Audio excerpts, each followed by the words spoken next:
If your calendar is packed back to back like a game of Tetris, you aren't planning for success. You're actively planning a disaster. Oh, absolutely. It's a recipe for failure. Right. A single 10-minute delay makes the whole afternoon collapse like dominoes, leaving you feeling, well, just like a failure.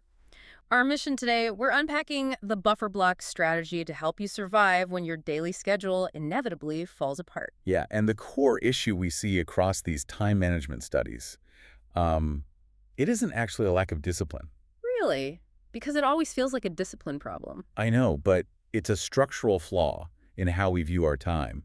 We've been trained to account for every single minute, but the hidden metric of a bulletproof schedule isn't maximum capacity. Okay, then what is it? It's elastic forgiveness. Elastic forgiveness. Yeah, it basically means building in intentional blank space. I mean, I get the theory, but let's be realistic here. If I intentionally leave blank space on my calendar, my boss or my team is just going to see free time and claim it. Well, sure, if you treat it like free time. Doesn't leaving blank space just make you a sitting duck for other people's emergencies? It does, which is why this is a defensive mechanism. The rule here, the first micro-habit, is to never schedule more than 80% of your available hours.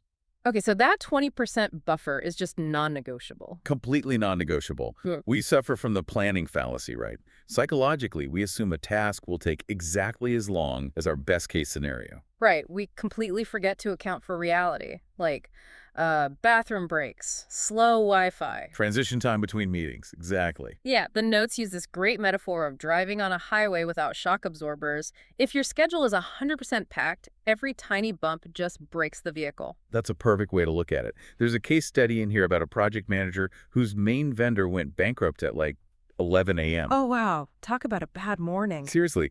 But because she had actively protected a 90-minute buffer that afternoon, she sourced a backup vendor without pushing a single client meeting. That is wild. The blank space just absorbed the shock. Exactly. But, that brings up the next layer of the strategy.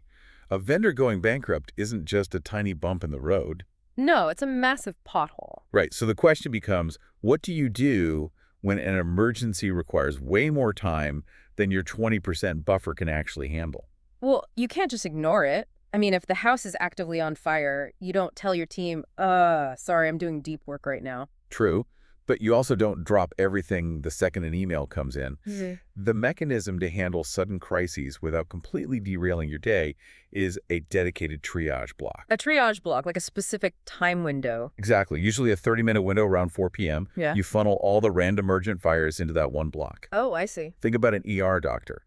The reason an emergency room functions is because they separate the intake phase from the actual treatment phase. So they sort patients by severity at the door. Right. But they don't just, start treating people randomly in the hallway the moment they walk in. Spot on. Protecting your current deep work means acknowledging the crisis, putting it in that triage block, and dealing with it then. You contain the chaos rather than letting it interrupt your flow. Precisely. Okay, so we have shock absorbers for the minor delays and a triage block for the fires. But let's talk about the inevitable, when a task simply takes way longer than you thought. Yeah, when you completely blow past your assigned time block. Right. What then? So this requires a major mental shift. Missing a block is a logistical error. It is not a moral failure. That's hard to internalize, honestly. It is, but when you feel guilty about falling behind, that guilt creates cognitive load. It actively burns up the mental bandwidth you need to finish the work. Which then derails the rest of your day anyway. Exactly. That makes total sense. We treat a missed schedule like a moral failing, but we really need, well, a GPS mindset. A GPS mindset. Yeah. When I miss an exit on the highway, my car's GPS doesn't yell at me to quit driving. It doesn't judge me at all. It just calmly says, recalculating. I love that. That is the perfect way to look at it. Right, it's recalculating. You delete the missed block, recalculate the route for the rest of your afternoon, and just start fresh. You completely remove the emotion from the logistics. So the ultimate goal here isn't to create some unbreakable, rigid schedule. It's to embrace the chaos.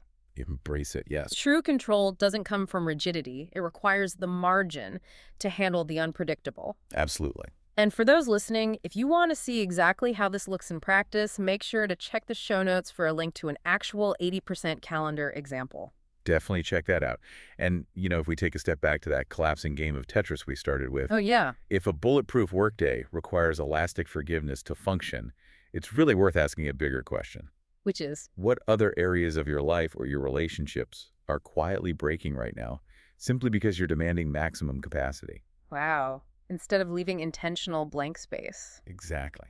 Something to think about. You've made it this far, so why stop now? There are 2 videos on your screen right now that are perfect for you. Just pick the one that looks most interesting and let's dive back in.